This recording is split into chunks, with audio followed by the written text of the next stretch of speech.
কবিতা যাও, আমার জন্য এক কাপ চা বানিয়ে নিয়ে এসো, আমার মাথাটা খুব পেইন করছে, আমি আর নিতে পারছি না, যাও। আচ্ছা ঠিক আছে। এই দাঁড়াও। কি ব্যাপার, সুপার উপরে ওটা কি চাদর দিয়ে ঢেকে রেখেছো? পেছনে আসলে কি বলতো, আমি না অনলাইনে একটা পুতুল অর্ডার করেছিলাম, সেটাই দিয়ে গিয়েছে। এখন না আমার একদম পছন্দ হচ্ছে না, তাই আর কি এটাকে ঢেকে রেখেছি।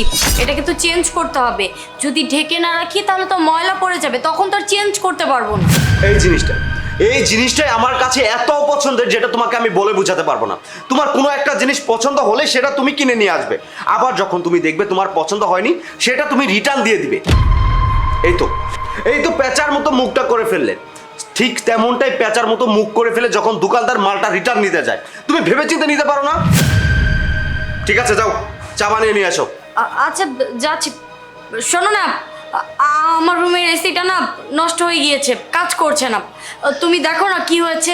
ওকে ফাইন, এসি নষ্ট হয়েছে, ঠিক করতে হবে তো। একটা কাজ করছি, আমি টেকনিশিয়ানকে কল করে দিচ্ছি, সে এসে এসিটা ঠিক করে দিয়ে যাও। তুমি জাস্ট আমার জন্য এক কাপ চা বানিয়ে নিয়ে আসো, আমার পেইন করছে অনেক, আমি নিতে পারছি না, যাও না। আর ওই যে শোনো, কল থেকে পানি পড়ছে। আচ্ছা তোমাকে তো কতদিন বলেছি যে কলটা নষ্ট হয়ে গিয়েছে, কেন ঠিক করছো না? এভাবে পানি পড়তে থাকলে আমাদের ফ্লোর তো পুরো ভেসে যাবে, তখন এই ফ্লোরে আমাদের সাঁতার কাটতে হবে। তুমি কি এটাই চাচ্ছ? যাও এখন বসে না থেকে ট্যাপটা ঠিক করে আসো, যাও। আরে বাবা, আমি তো তোমাকে বললাম টেকনিশিয়ান এসে তোমার যা যা প্রবলেম আছে সব সলভ করে দিব, যাও এক কাপ চা প্লিজ। দেখো আমি তো বলেছি তোমার চা দেবো, তাই না? দিবই তো, আমি গরম একদম সহ্য করতে পারছি না, অ্যাটলিস্ট এখন গিয়ে তো দেখবে এসিটার কি হয়েছে। ওকে ফাইন, ঠিক আছে চলো। বাবা তুই দাঁড়া। আরে বাবা, তুমি ওখানে ওখানে কি করছো তুমি? বাবা আমার কাছে 50টা টাকা ছিল, হারাই গেছিল গা, তাই ওই টাকাটা খুঁজতাছি। বাবা আপনি কেমন মানুষ? মাত্র 50 টাকার জন্য এভাবে কেউ খোঁজাখুঁজি করে নাকি? আপনার যদি 500-1000 টাকা হারিয়ে যেত তাও আমি মেনে নিতাম, এই 50 টাকার জন্য আপনি এভাবে খোঁজাখুঁজি করছেন? বৌমা আসল কথা কি জানো, আমার 50 টাকা খুঁজবার যায় তোমার আসল রহস্য আমি খুঁজে পাইছি। বাবা বোমা কইল না ওটা পুতুল, আসলে পুতুল না, তোর বইয়ের বয়ফ্রেন্ড ডাকে রাখছে। বয়ফ্রেন্ড মানে প্রেমিক? হ বাবা, তোর বইয়ের প্রেমিক। দেখো তুমিও কি পাগল হয়ে গেলে নাকি? তুমি তো জানোই যে বাবা মাঝে মধ্যে একটু উল্টাপাল্টা কথা বলে। আমি তো তোমাকে বললাম একটা পুতুল অর্ডার করেছিলাম, সেই পুতুলটা এখানে কেউ নেই, বিশ্বাস করো আমার কথা। ও আচ্ছা, একটা কাজ করো, তুমি ওই চাদরটা সরাও, আমি দেখবো সেখানে কি আছে। কি হলো, চাদর সরাচ্ছ না কেন? ও বুঝতে পেরেছি,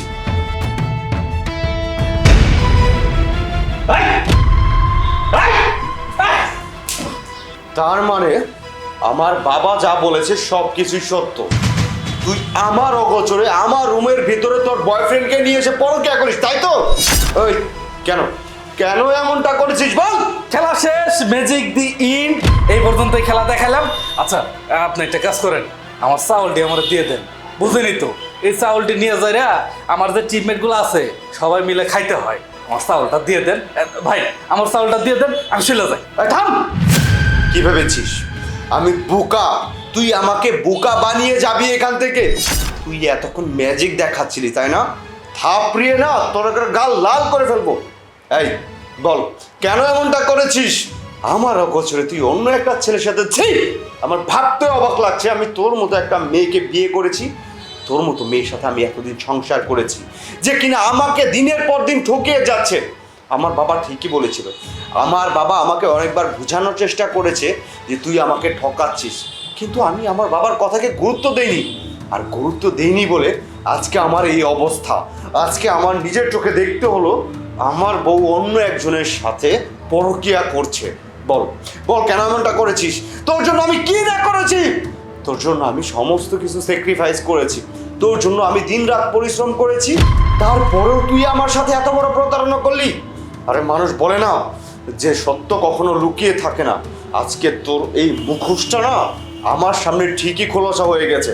যা, তুই যেহেতু তোর এই পরকীয়া প্রেমিককে এতই ভালোবাসিস, তাহলে ওর হাত ধরে আমার বাসা থেকে এই মুহূর্তে চলে যা। যা রাসেল প্লিজ আমাকে মাফ করে দাও, আমি ভুল করেছি, আমাকে একটা সুযোগ দাও। ক্ষমা? ক্ষমা করব তোর মতো নষ্টা একটা মেয়েকে।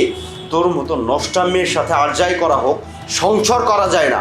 শোন, তোকে আমি ভালোই ভালোই বলছি এখান থেকে চলে যা, তা না হলে কানের নিচে এমন থাপ্পড় মারবো না, এখান থেকে দৌড়ে পালাবি। যা।